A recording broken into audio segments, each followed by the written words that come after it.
All right, welcome to the latest Blood Money podcast. Today we have a very special guest, Chris Wright, and the topic of the day is AI. How you doing, Chris? Very good. Thanks for having me on, Ben. Thanks for coming on the show, Chris. So, Chris, let's just dive right into it. Tell us a little bit about your organization and your background and what you concentrate on right now. Sure. Yeah, I've got a company called the AI Trust Council, and the whole idea of it is to align AI with humanity as far as safety. But in order to do that, we have to create a product that serves people, and so we do that by helping people figure out what's real and fake online, and what's AI generated versus what's human generated. And so that's really the mission, is to find truth online and establish some sort of trust. So I got into this type of work from my background in the military, actually.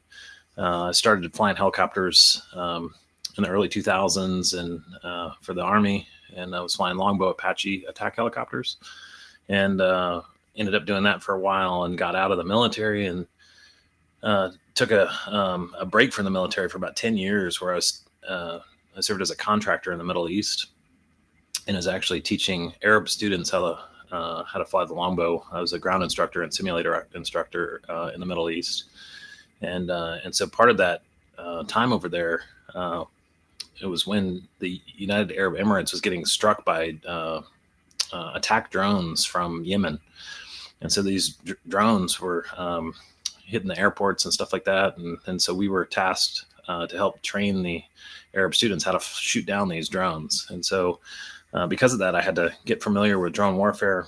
I would go to a lot of conventions and stuff like that and try to understand drones. And so I really saw the progression of drone warfare and where it was going, and the integration of artificial intelligence into that type of warfare. And it disturbed me. And I think you can see where that is at today. We have a big problem in Russia, and also in Gaza, and also in Ukraine, with drone warfare being used with AI. So I got to think about like our current political situation, where we're going as a country, that kind of thing, and realized very quickly, well, whoever's in charge of this drone warfare system and also AI as a whole, will have the keys to the kingdom, and most people on Earth don't really realize that, or not even thinking those terms. And so I wanted to raise awareness about it. And so, yes, that's what got me to start the AI Trust Council. And so I've been busy doing that. How much of a risk are we under right now? I mean, it seems like the AI is already, and the drones, the AI, the robotics. I mean, it's come to a point where they're a genuine threat to humanity. 100%. Most people don't realize the sophistication of the technology. I mean, you actually have drones that are, getting PhD level IQs in warfighting, and so these drones can come in from all different angles. They're very creative. They swarm. They have, internal communications that's very difficult to pick up because the way they fly. And so the whole drone industry is actually moving towards AI because it's actually more effective than the typical first-person viewer drones. And so the progression of warfare is turning into basic Terminator 2 style warfare. And so that movie was really a good warning for us, because we're actually seeing details from that movie come to life today. And so I work in tech and building out the AI Trust Council website, and I run into senior engineers that are okay with extinction as a consequence of the technologies and AI that they're building. And so it's a weird dynamic that's occurring, and really people just aren't taking safety seriously enough. And so it's a big issue. I mean, when you talk about like them being, people being okay with extinction, I mean, what's going on there? That's a weird one. It's really a strange situation. And for your audience, this is probably one of the most. We're talking about people that are okay with the suicide of the human race. I mean, that's what we're talking about, basically, right? Yeah. I mean, what gives anybody the domain to make that decision? It's just such an insane concept that, like, somebody would, hey, it's extinction's okay. It's an okay price to pay for AI.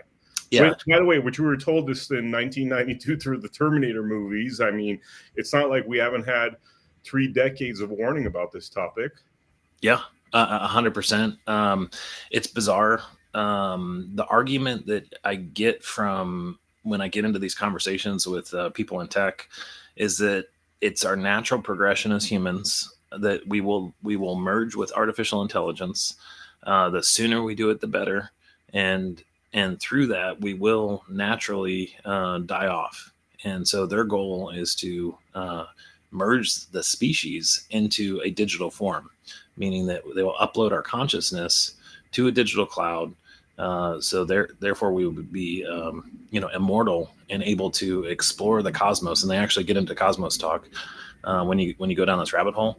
And so these guys are, they grew up playing Dungeons and Dragons. They love sci-fi. They dress up in Star Trek costumes all the time.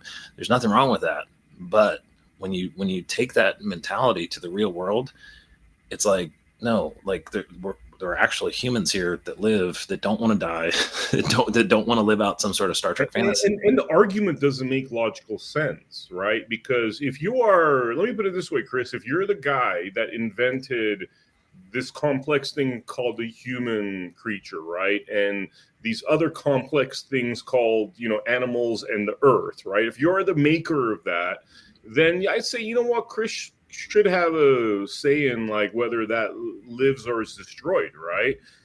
Just because you're able to create weapons that destroy humankind, that's like saying the people that created the nuclear weapon all of a sudden have domain over whether human beings live or not because they created the nuclear weapon. But no, they didn't create humans. How could you see what I'm saying? There's a lot of logic here where you would think that, these guys that are so intelligent that play Dungeons and Dragons, which you do need some intelligence to do that. I mean, you think they think a little bit deeper than that, Yeah, I think that they're very fact-based and they're not spiritually, evolved, I guess. And so they look at details and they're very black and white. And so they're all about data. And so when they look into these problems and they look into the future, they compile data and they make decisions off that data.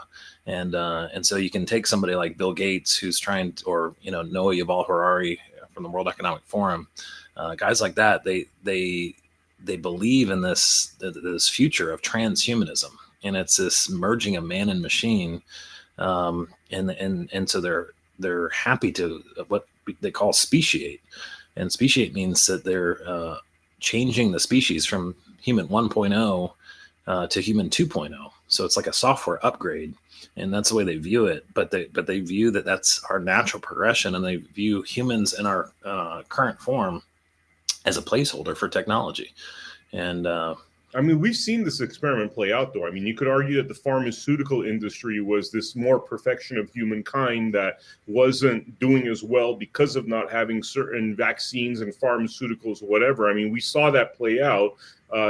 Turns out that leads to a bunch of ailments and our overprescribing of medication, which we thought was going to improve, human 2.0, whatever you call it. So, I mean, that kind of line of thinking, and am I being reasonable here? I mean, you tell me, does that make sense, that line of reason? Yeah, it's and one of the key points, though, is to align our thinking and really understanding the perspective of where they're coming from, like the Bill Gateses and, the Noah Yuval Harari type folks. And so they actually have played out the AI scenario very deeply in their minds, and they're seeing where the artificial intelligence takes us. And so if you do that, if you go through that mental exercise of, high IQ robots and high IQ digital agents that are hundreds or thousands or billions of times smarter than humans, you end up with a situation where work is no longer the same. Human purpose is no longer the same. The way we live is no longer the same. And so they've taken it upon themselves to engineer the future of humanity to align with these changes in high technology. So it's not that the technology needs to change, it's that the humans need to change to upgrade to adapt to the high technology, and that's really where they're coming from. And so a lot of the decision making that you see from these guys is based in this really a dystopian future, and so they and that's where you start to get into the depopulation mindset, because they think like, well, we have all these people, these humans here on Earth, we don't necessarily need them all, and so that's really the their thinking. So I mean, it sounds like a bunch of not very well endowed little men trying to play God. I'm sorry. I mean, it just sounds like that's what it sounds like. It sounds like this is their version of a Ferrari. yeah. It's interesting. I mean, you have folks that like Bill Gates. He's had pies smashed in his face. He's been made fun of. And I wrote an article called "The Geeks Are Getting Out of Hand." I actually had an article called "No Speciation Without Representation." It was posted on Dr. Robert Malone's Substack this last week, but it gets into the details of what is actually going on within tech, and it gets into the details of their mindset, and it's unfortunate, but it's a situation where you're getting a division of people, where there's a camp that is pro-human and wants to preserve humanity, and then bring AI into alignment with us to ensure that we stay in control of this technology and that we can dominate it and use it for our benefit. So that's one camp. And then you also have this other camp that's not pro-human. And so if they're not pro-human, it's like, well, what are they? And so I've started to call them extinctionists, because they're perfectly okay with human extinction as a consequence of the development of this technology. I mean, how do you look at something like this and say this is not more like a satanic, like Luciferian agenda, if you want to look at it like religiously? Because it seems like a bunch of human beings that want to play God and really be promoting a massive genocide, Holocaust. I mean, sounds like some psycho stuff. Yeah, so I think that that's, you can look at the Georgia Guidestones as an example. It's written there. 500 million total world population is the aim. And the excuse that they use when you question them on it is that humans have been bad to the earth, and in fact that is true. You can look at the ocean, the amount of pollution, plastics and everything. We're getting plastics in all our bodies because of the amount of pollution. The air is a mess. Literally we're destroying the planet. But we have high technology today, and that's one thing they don't talk about. They don't talk about applying this high technology to solve a lot of these complex problems of pollution and the destruction of the planet. This is one of the arguments that Elon Musk gets into routinely, is that you have this group that wants to depopulate, and then another camp that actually wants to increase the population. And so with high technology, with AI, with fusion technology is amazing. Nuclear, there's a variety of new technologies that are transformational. Yeah. If you apply those, you could have free energy. You could have 3D printed homes, which is something that's coming out.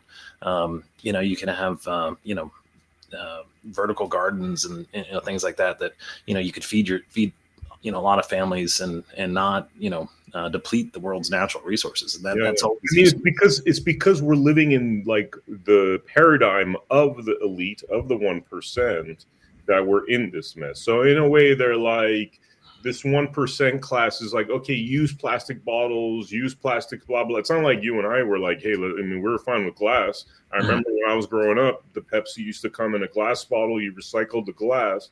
But then all of a sudden, these 1%ers were like, here's all this plastic. So it's almost like they give you the problem, and then the solution to the problem is killing off everybody, where really the solution to the problem should be to create a different paradigm, like the one that you're talking about, where I'm sure with sustainable living standards like that, I mean, this earth could probably sustain, 30, 40, 50 billion people if it's the right way. I mean, what would you say?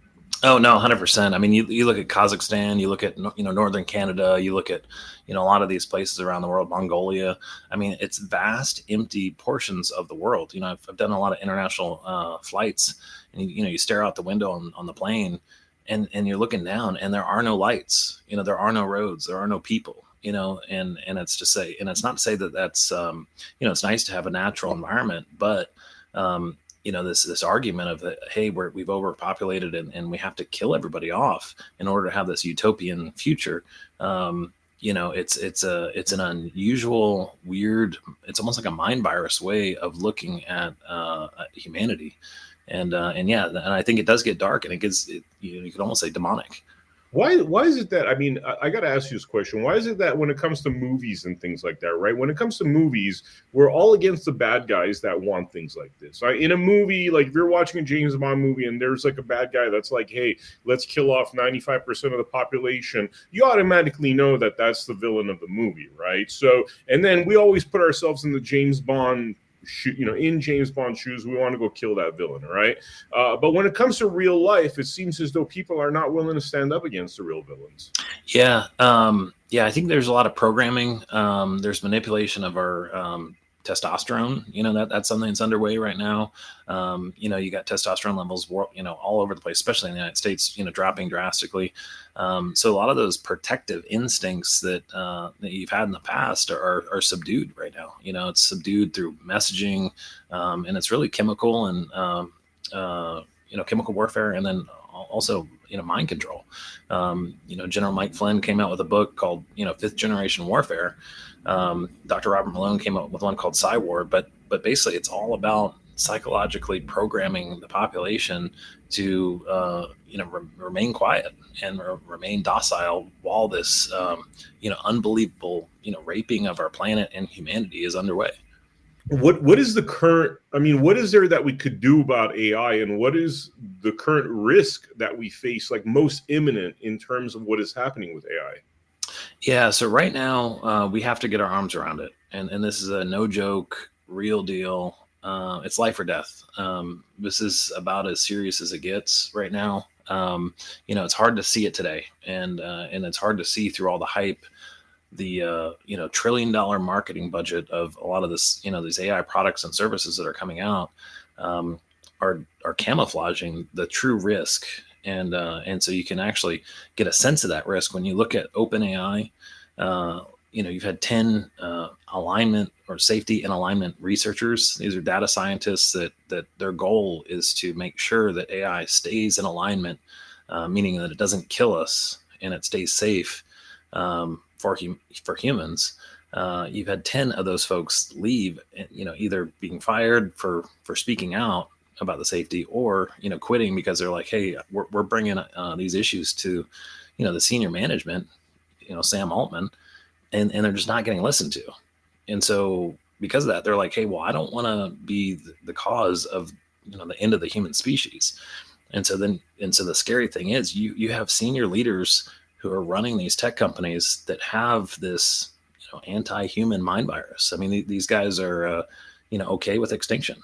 And I think that, for us as the, we're all riding on the ship together, and my background's aviation. And so I look at this situation like aviation, it's all about safety. It's all about, accident prevention. And what I'm seeing is we're being about as rambunctious and nuts as you could possibly be from a safety perspective. And actually you have diabolical freaks that are running the ship, and so we're headed towards a cliff. It's up to us, the people, to say, hey, no, nice try, guys, but we're not going down with the ship here. We're gonna take the safe option, and so that's one of the principles in aviation is that.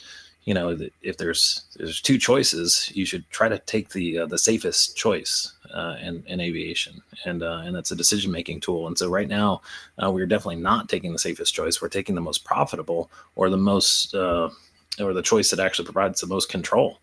And so it's a race of dominance in AI, and it's a race for profitability and market dominance. And so through that, you have this enormous risk potential unfolding, and there's no one slowing it down. And so it really falls on the people who get it. And so that's actually why I'm building the AI Trust Council, and to help people who have a sense of safety and a sense of what it means to be a human, so that we can have a network where we can talk, we can weigh in, we can participate in social media and have polling.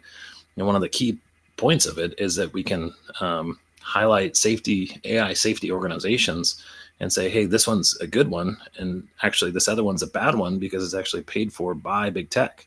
And so that's actually what's happening right now in the AI safety realm, is you have a lot of these safety organizations that are actually funded completely by big tech. So they're not telling you the real story. They're not telling you the actual details of what's going on in AI safety. Again, if this is a James Bond movie and there's a bunch of like sinister geeks, right, sitting there plotting to, like, you know, your Bill Gateses, whatever, you know, central casting, they're sitting there plotting to destroy humankind and you know, genocide 95% of the human race. There would be prosecutions, right? These people are sitting there making a genocidal decision.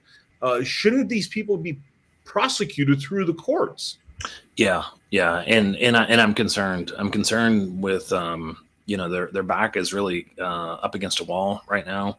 You know, we have the November elections coming right up, and you know, Trump almost got taken out the other day.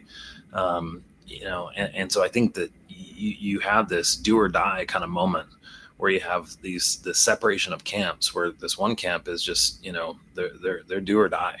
And so I think they're willing to almost do anything, including initiate a world war in order to disguise and dominate the situation. It's like they're hell bent on making the you know, the future into what they want, and so they have a vision for the future, and they don't really want you know, an alternative. And so Trump and his platform is an alternative.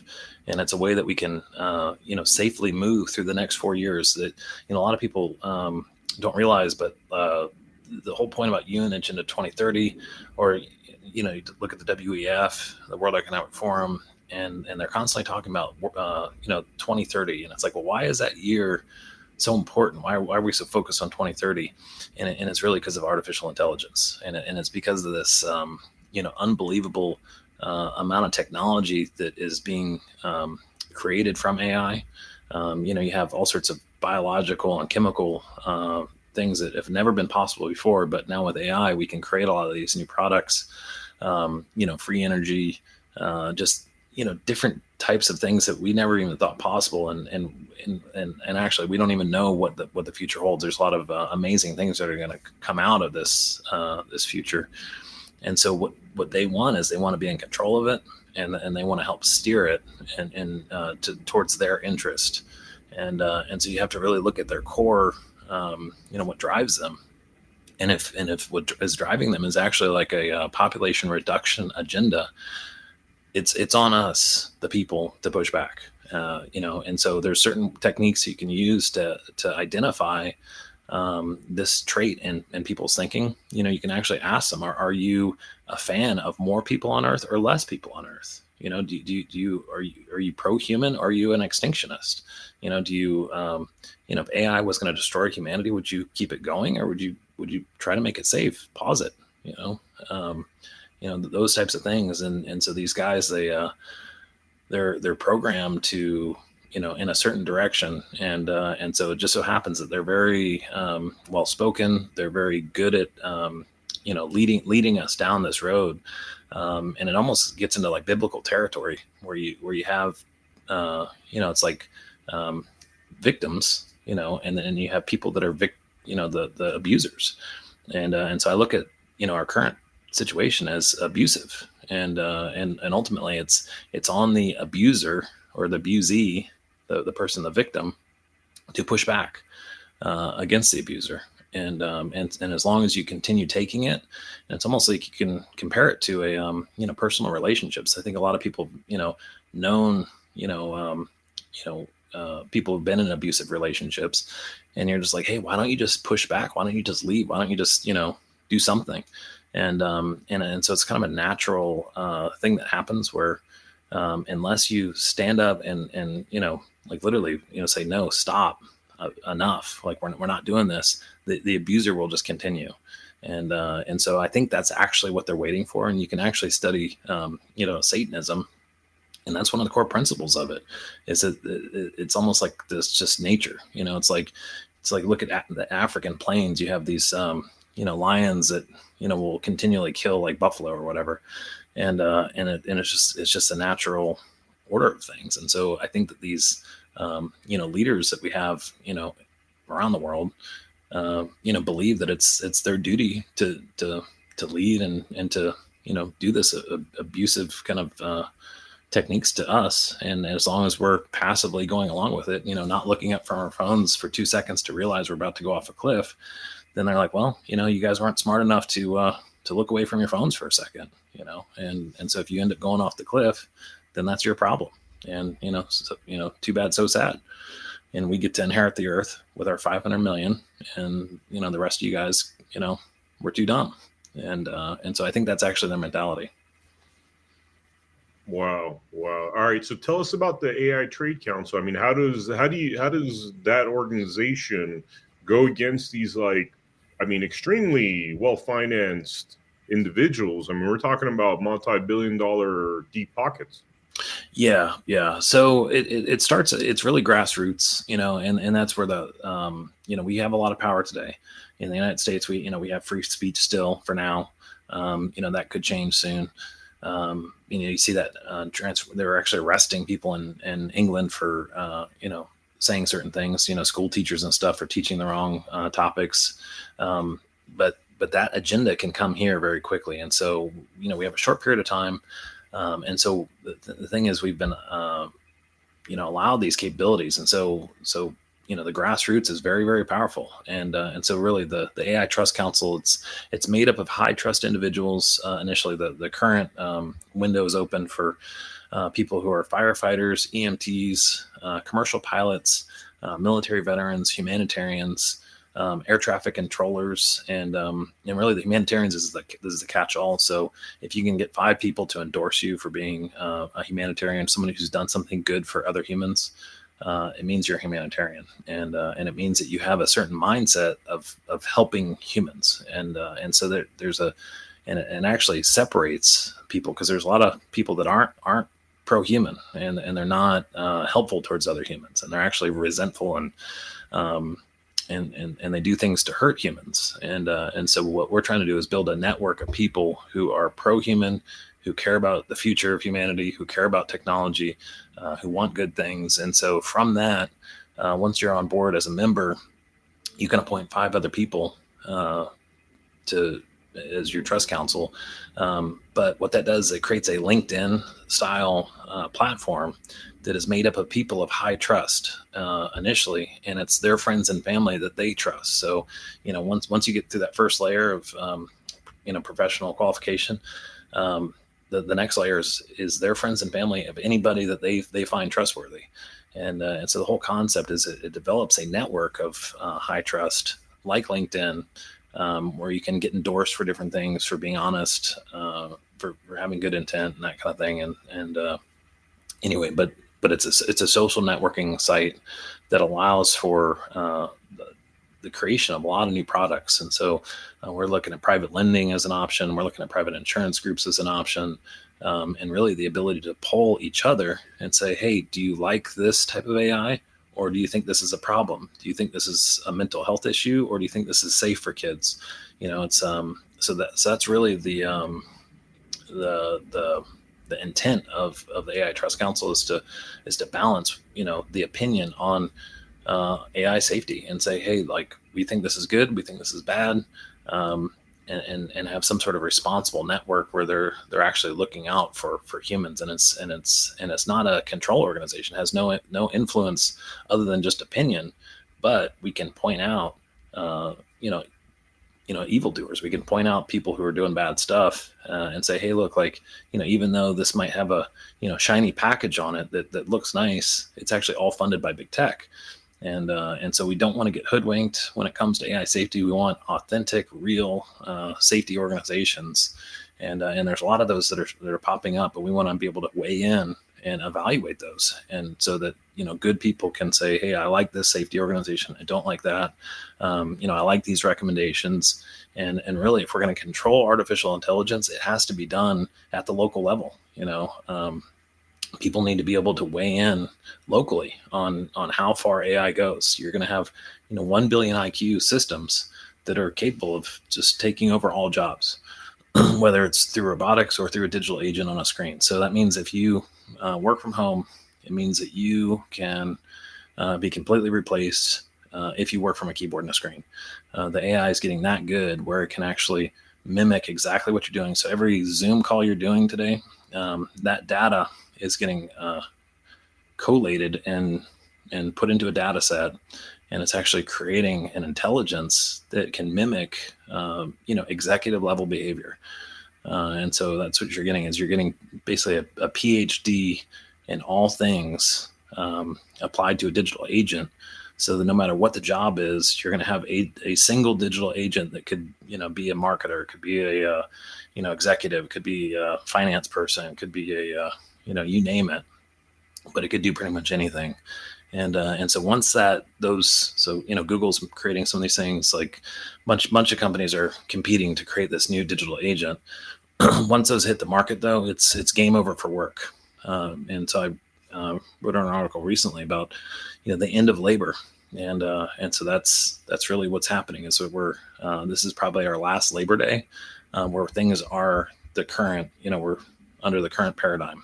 The historical paradigm. The future paradigm is weird, and it actually gets into a position where labor is just different. And so if you're an hourly worker, or doing something that's kind of repetitive, those jobs are going to be gone soon, like very soon.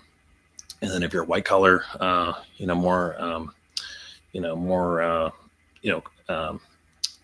different type of work, those jobs are getting taken too. So you have to the point where you're going to have CEO level intelligence capabilities in these AI systems, and ultimately you can replace all humans.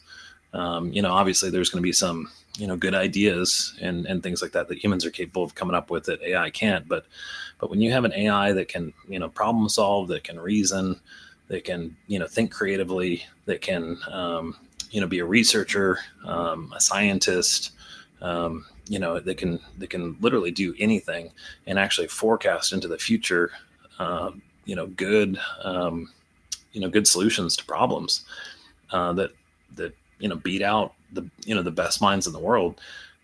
It's like, well, why would we listen to a human at that point? And so that's what's on the table here, is that you actually have this ability to create a brilliant leader, and then starts to get into biblical territory. But that's one of the things that the tech leadership want, is they want an AI God, and they actually believe in a spirituality of this, because it's a when you have this 1 billion IQ system, that's able to lead people, you start to get into a whole different realm.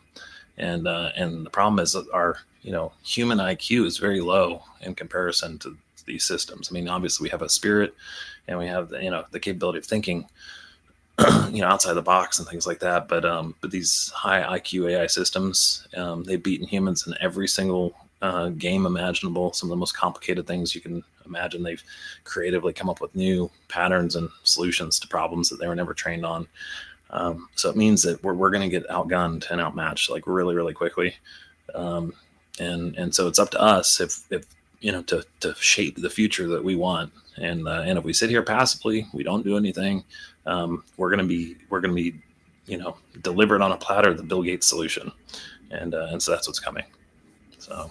Wow. It's like, I'm thinking, like, there's many ways like humankind could evolve. It's not like AI is the only way we could have evolved. I mean, one of the other things is, our intelligence seems to have been suppressed, through fluoride and chemicals and all of that. So we don't even know our full potential without all this, without all this chemical nonsense and things that suppress our abilities. So the whole thing seems very odd and convenient for people in power, that this is the technology that's been developed, versus the other, plentiful myriad of realities. You know what I mean? Like, for example, technologies to help eradicate all disease or clean the planet Earth. I mean, why is this being pushed? It seems like there's a deeper agenda behind this, really, to erase most of humankind. Yeah, I think that you have to dig into the satanic agenda, and really start to study, their line of thinking, in terms of Satanism and that kind of thing, to really understand the globalist viewpoint. And so we've allowed ourselves to, participate in this. It's a satanic system that we live in right now, and that gets into biblical territory where they talk about, the devil's like, the king of this world, and ultimately we're in a battle right now. We're in a spiritual battle, for the souls and the lives of the humans that are here, and so do we allow the people to get dominated and destroyed, from the inside out, biologically, mentally, on a soul level, we're getting transformed. Do we allow that, or do we push back and say, no, like, we've had enough, nice try. And really it gets into banking. This whole thing gets into, it's called tacit compliance, and tacit compliance is a concept in Satanism where, if it gets back to that victim, abuser concept. But if you go along with, the abuse, and you pay with, US dollars, and you allow, you ride along on their system, it means that you're complying, and you're going along with it, and you're not pushing back, you're not creating your own solutions to these things. And so that's why crypto is transformational. So if you have cryptocurrency that's backed by gold and silver, it is a solution to counteract this globalist agenda. It's a very easy solution that we can transform from this one system into a new system. We're all very familiar with it. I've got a Coinbase credit card, that I use, and so life as you know it can be very, very simple. Literally, it's just taking one bank account and transferring it over to another bank account. That's it. And having crypto be the currency, and you can back that up by gold and silver. So you're saying that, like, just getting rid of US dollar and these currencies that support this kind of anti-human agenda, that would be an action that regular people could take. 100%. Yeah, 100%. And that's actually, it kicks them in the balls. it takes them down. Basically that's how they've got the power. That's their control. It's the currency. And so if they've got control over the currency, and we continually go along with it, that is their method of control over humanity. And so we can counteract that by going crypto. And you don't want, obviously they're going to try to control crypto too, but what you want something that is backed by gold and silver, that is, so if things go sideways and, the world goes to hell, then, there's massive power outages, whatever. You could still trade in physical gold and silver, as coin. And we could still have, actual US dollar, from the Treasury rather than the Federal Reserve. If we do that, then, regardless of a cyber attack, cyber pandemic, or, some sort of power outage, you'd still be able to transact and, keep track of things. But you want that currency backed by gold. And so that is the solution. That is the way that we get out of this problem, is by going directly. It's our money. It's just a form of exchange between people. And we have that right to choose how we spend, and these guys want to control that. Yeah. Is there anything we didn't talk about in terms of the work you're doing in AITC that you'd want to mention before we wrap up this episode? Yeah. The Artificial Intelligence Trust Council is just getting started. We have a landing page website right now, but if you have any viewers that would want to hop on there and sign up, it's a placeholder. And so right now, our current website is getting built. We're looking. We have funding coming in, but it's been slow, obviously, because we're going against the system. This is grassroots, so it's been difficult. But good things are happening, and more people are getting aware. And but you can go to the AITC.com. You can sign up there, and it gets your name on the list. And once the real website's up, then it's going to open up a whole world of capabilities. So some of the cool aspects of the website when it comes out is that we have some unique ways of viewing data.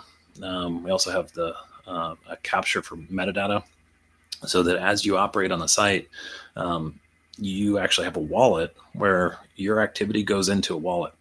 So instead of big tech, the typical paradigm right now is that all your metadata, all your activities on a website, it all goes to Mark Zuckerberg or whoever, and then they resell it to advertisers or whoever else, and so it develops a profile on you as a person, where they understand the noises you make when you sleep, how many times you blink, how your eyes move on a screen. Literally, they know every detail about you as a person, to include what's coming as now mind reading. That's coming out, the ability to determine emotion from your devices. So all these capabilities are there, and they're like a vacuum cleaner sucking up all of your available data, and they're using that data to help model and control you as a person, and then digitally recreate you. And so that gets into the whole transhumanism thing and their vision of the future. But so we're saying, no, that's stupid. That's not a good system. What we're going to do instead is have a wallet where you individually control it. It's your personal property. You should have control over that. And so as this AI future unfolds, by having that digital wallet that captures your metadata that you control, then you can broker that yourself, and then you can actually earn an income on that metadata, and so you can have passive income. And so what we're trying to do is create a system where people can vote and poll. And so by being honest, posting things that are real, posting things that are not AI generated, and having a truthful perspective on things, we're trying to encourage that. And so we're trying to help people build high quality metadata that they can then sell themselves. And so that's a unique feature. But we have some real cool ways to view data. It's like, why if you were to work at Meta, or you work at some of these Microsoft or whatever, I guarantee they have a backdoor view into you and your profile online, and so they can see all these real wild details about every aspect of you as a person.